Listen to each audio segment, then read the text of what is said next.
Hey everyone, get ready for a story that'll fuel your hustle. He didn't just serve coffee, he brewed a revolution. We're talking about Howard Schultz, the man who transformed Starbucks into a global phenomenon.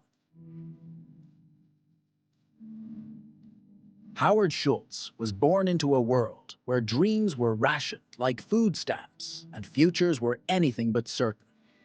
In the heart of Brooklyn's Canarsie housing projects, where crime, poverty, and unemployment brew daily despair, a young boy dared to imagine a life beyond his circumstances. That boy would go on to change not just how the world drinks coffee, but how we experience it. Born on July 19th, 1953, to a World War II veteran and a switchboard operator, Schultz's early years were defined by hardship. His father, Fred Schultz, worked a series of low-paying blue-collar jobs: truck driver, cab driver, factory worker, and the family often found themselves scraping by. Schultz remembers vividly the day his father was injured on the job and lost his livelihood, with no health insurance, workers' comp, or dignity to support him.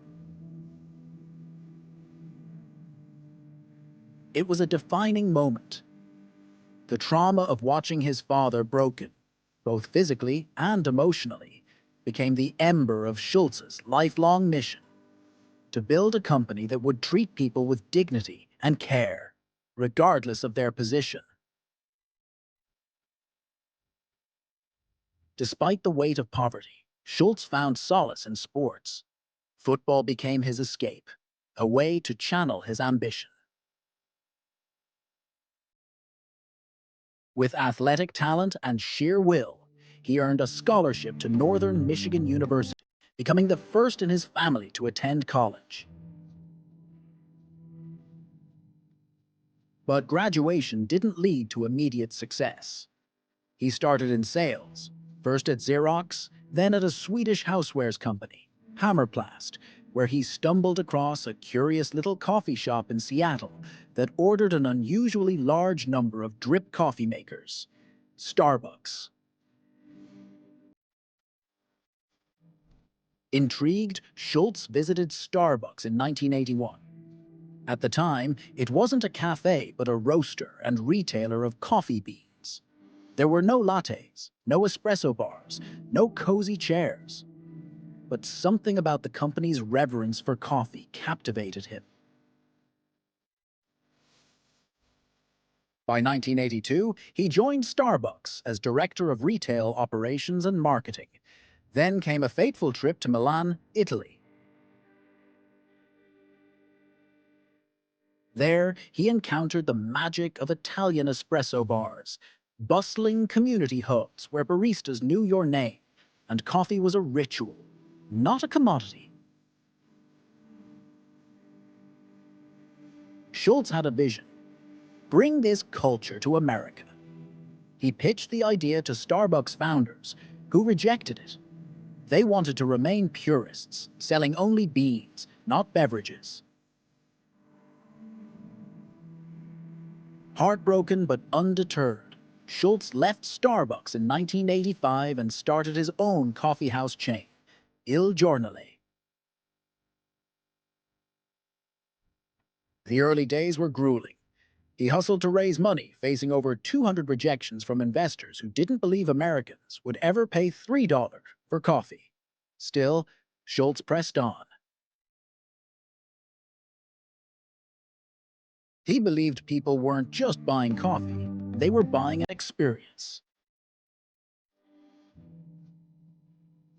When Starbucks hit financial trouble in 1987, Schultz seized the moment. He acquired the company for $3.8 million, merging it with Il Giornale.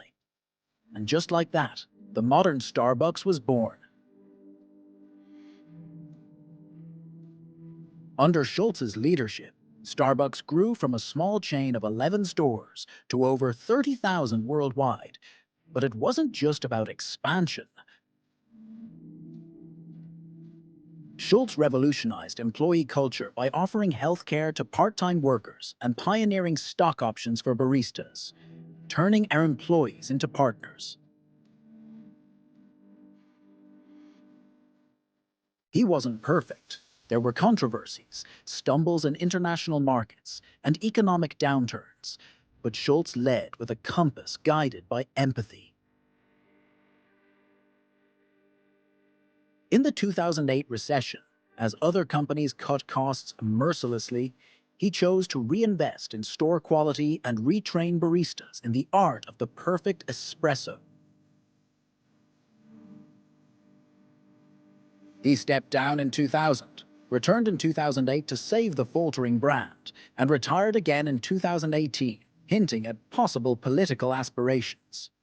But through it all, he remained a symbol of relentless grit and visionary leadership. Howard Schultz didn't just sell coffee. He brewed community, purpose, and possibility. He took the bitterness of a broken childhood and turned it into a legacy of warmth and connection, one cup at a time. Because in Schultz's world, a cafe isn't just a place to get coffee.